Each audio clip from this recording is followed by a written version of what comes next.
Hello, this is the demo for Lab 4 of Elec 291.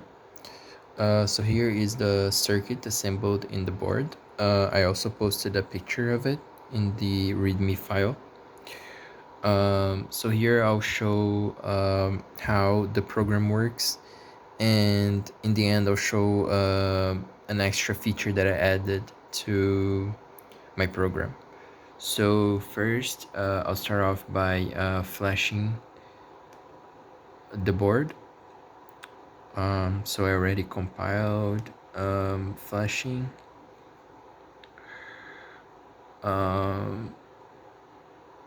Okay, so now that I flashed, I'll open the Python file. So this is the Python file that contains the regular, the one requested in the lab. So just the normal graph. And as you can see, here's the temperature strip chart, and it's updating the chart live. And so here it shows the values that are being updated here. And so a new value is being updated every 1 second as requested in the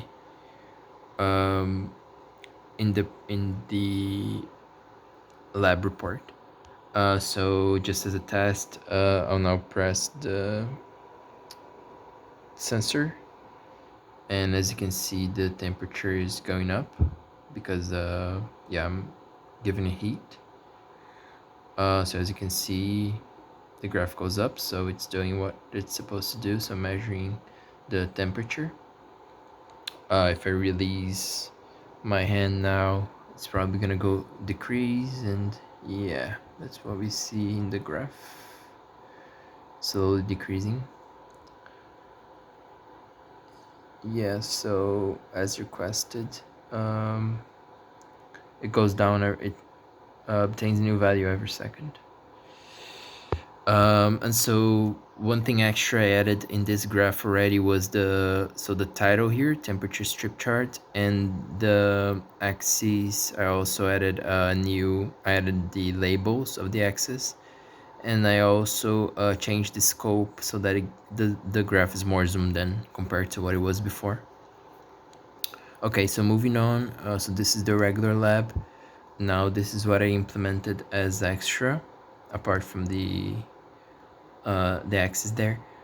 So I'll just close this because I put it in a new file. So here it is, the extra.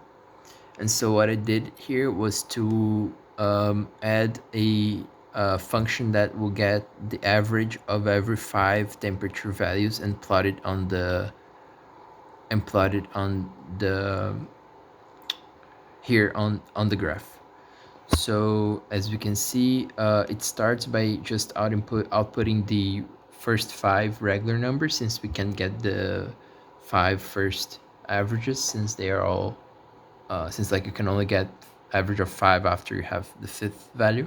So after the 5th, as you can see, the graph is more stable because it's getting average value. So it will always be like what the average temperature is at the moment. So as you can see, the graph is way more stable. Now I'll press the sensor and let's see what's gonna happen. So it slowly increases. It's not as drastic as the other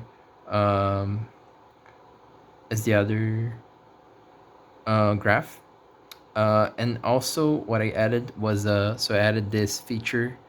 So I released my hand now, so it's gonna decrease. So I added this feature to say whenever it's over 30, the average is gonna output hot environment, and whenever it's under 28, it's supposed to output a cold environment. So I'll just try to cool it down a little bit so we can see. So the graph's cooling down. The graph's cooling down. And so as you can see there, it goes under 28, and so it outputs cold environment.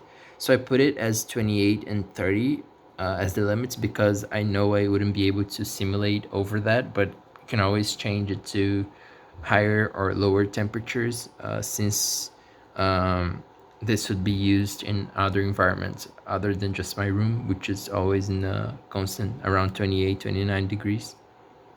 So yeah, this is my lab, and this is the extra feature that I added. Thank you.